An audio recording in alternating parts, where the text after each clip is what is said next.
DMTV Info, votre chaîne d'information en temps réel. La politique, la santé, le sport, les faits de société, la musique, les rumeurs et bien plus encore.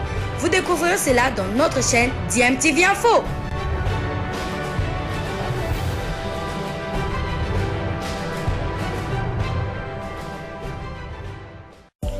Vous êtes sur DMTV, bonjour ou bonsoir, tout dépend de l'heure à laquelle vous nous suivez. Tout plaisir est pour nous de vous retrouver, mais surtout de savoir que vous êtes nombreux en train de suivre votre chaîne YouTube DMTV. DMTV qui vous propose l'actualité, vous propose également des analyses et des réflexions sur des sujets d'actualité, sur des faits sociaux, tout simplement sur des réalités que nous observons ici chez nous en République démocratique du Congo. Ça se précise pour Joël Beya au sein de l'AS Phare du Maroc. L'international congolais devrait s'engager avec le club marocain pour 3 ans, à en croire plusieurs sources. Sous contrat avec le tout-puissant Mazembe jusqu'en octobre 2024, le joueur formé à l'Ecofoot Katumbi est donc l'une des priorités de l'AS Phare qui a déjà enrôlé l'international congolais Inonga Bakadivaran, ancien de Simba SC de la Tanzanie. Dans le chapitre de Mercato, l'ASV Club devrait prolonger officiellement Junior Dindé jusqu'en 2026. Le portier camerounais qui a donc fini la saison dernière dans les perches du club vert et noir de Kinshasa est donc sur la liste de 9 joueurs retenus par le club vert et noir de Kinshasa, faisant partie de l'ancien effectif qui a remporté la 58e édition de la Coupe du Congo et qui a donc permis également avec le club d'être sacré vainqueur de cette 58e édition, synonyme d'une qualification pour la Coupe de la Confédération de la CAF. Transition bien trouvée, nous allons évoquer ces coupes interclubs de la CAF avec les représentants de la RDC qui connaissent depuis hier leur adversaire à l'issue du tirage au sort qui a eu lieu au Caire en Égypte. Seul AS Maniema va donc démarrer la compétition au tour préliminaire. Le tout-puissant Mazembe, l'ASV Club et le FC Santé-Loa Lupopo sont donc exemptés du tour préliminaire et devront entrer en lice à l'étape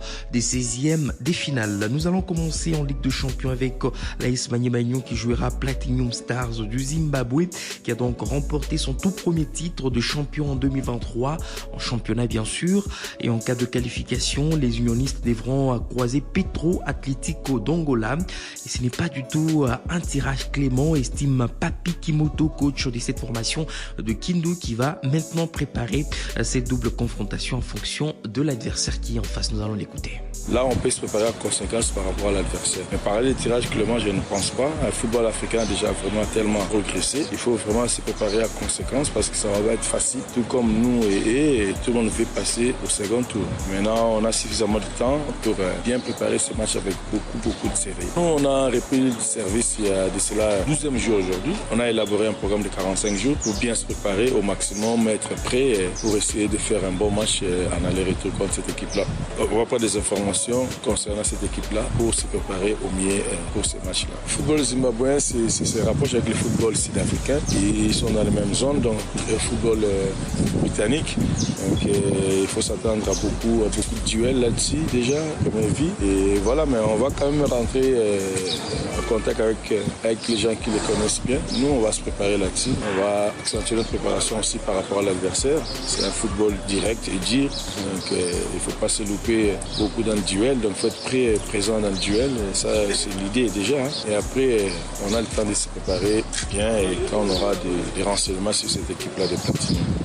Voilà, c'était là Papi Kimoto, coach de l'AS Maniema Union de Kindu, qui lors de sa dernière participation en Ligue des Champions avait donc manqué de peu de se qualifier pour la phase des poules de cette compétition. Rappelez-vous, il y a 3 ans, Maniema Union était donc éliminé par Mamelodi Sundowns d'Afrique du Sud après un nul de 2 buts partout à Kinshasa. L'équipe de Kindu était allée à tomber en Afrique du Sud sur le score de 2-0 et pour cette saison, l'objectif du comité tout comme du staff technique est la phase des poules. Mais pour Papi Kimoto, il faudrait prendre match par match. ne va pas se projeter trop loin. Là, on a un morceau. Il faut faire le nécessaire, se battre. On n'a pas perdu beaucoup de temps. On a recruté intelligemment et on a recruté seulement ici au Congo. Et les joueurs qu'on connaît et qui nous connaissent aussi, ils sont là, ils sont bien intégrés déjà dans le groupe. Et moi, je pense que ce sont des joueurs qui nous manquaient. On a essayé de compléter, voir beaucoup plus d'options tactiques parce que la Ligue des Champions, c'est pas facile. Il faut faire avec. On va prendre tous les renseignements possibles pour bien se préparer. Allez, c'était là le coach Papi Kimoto de Magné Magno. De son côté, toujours en Ligue de Champions, le tout-puissant Mazembe entrera en lice en 16e de finale face au vainqueur de la double confrontation entre Nyassa Big Bullet du Malawi et Red Arrows FC de la Zambie en Coupe de la Confédération. Tout va démarrer pour les clubs congolais en 16e de finale. L'ASV Club va donc croiser le vainqueur du match Hotspurs du Swaziland et Stellenbosch de l'Afrique du Sud. De son côté, le FC Saint-Éloi Le Popo aura comme adversaire en 16e de finale le vainqueur du match Bravos Domaki d'Angola et Coastal Union de la Tanzanie. Je rappelle que le premier tour préliminaire des deux compétitions se jouera entre le 16 et 25 août 2024, alors que le deuxième tour préliminaire avant la phase des poules est donc fixé du 13 au 22 septembre 2024. Ce journal des sports se poursuit. Des nouvelles de nos internationaux. Samuel Moutoussamy pourrait prendre la direction de la Turquie. Sans club depuis la fin de son contrat avec Nantes, l'international congolais dont le profil et l'expérience plaît tellement au Istanbul Başakşehir aurait donné son accord verbal à l'écurie appartenant au City Group, mais aurait également posé des conditions. D'après les informations d'Africa Foot, un contrat de 3 saisons, un salaire avoisinant les 3 millions d'euros annuels et un rôle clé dans l'équipe seraient donc les conditions que Moutoussamy aurait donc posées pour rejoindre l'écurie de la Super League turque, qui a donc décidé de s'aligner sur ses exigences. Peut-on lire? Le Léopard aux 33 sélections devrait donc embrasser un projet plus ambitieux et surtout jouer un rôle important dans le projet du club stambouliote qualifié pour l'Europa League.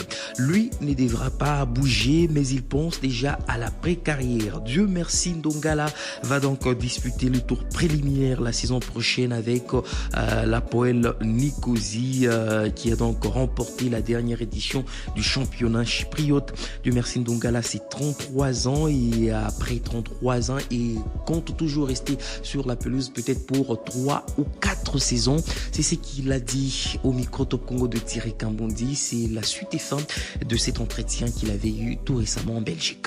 Je pense petit à petit, même si je pense que j'ai encore au moins 3-4 ans à jouer au minimum, mais on commence, c'est vrai, à y penser tout doucement. Je sais pas encore vers quoi je vais me diriger, même si beaucoup de mes coachs que j'ai eus aimeraient me voir en tant que coach. Et parce Vous m'avez pas l'air de quelqu'un qui veut raccrocher le crampon tout de suite. Hein. Vous avez l'air plutôt bien affûté. Ouais, non, moi je prends bien soin de mon corps, bien soin de ce que je mange, donc je pense que j'ai encore des années devant moi. Mais c'est vrai qu'il faut parfois y penser un peu et se projeter, voir ce qu'on peut faire.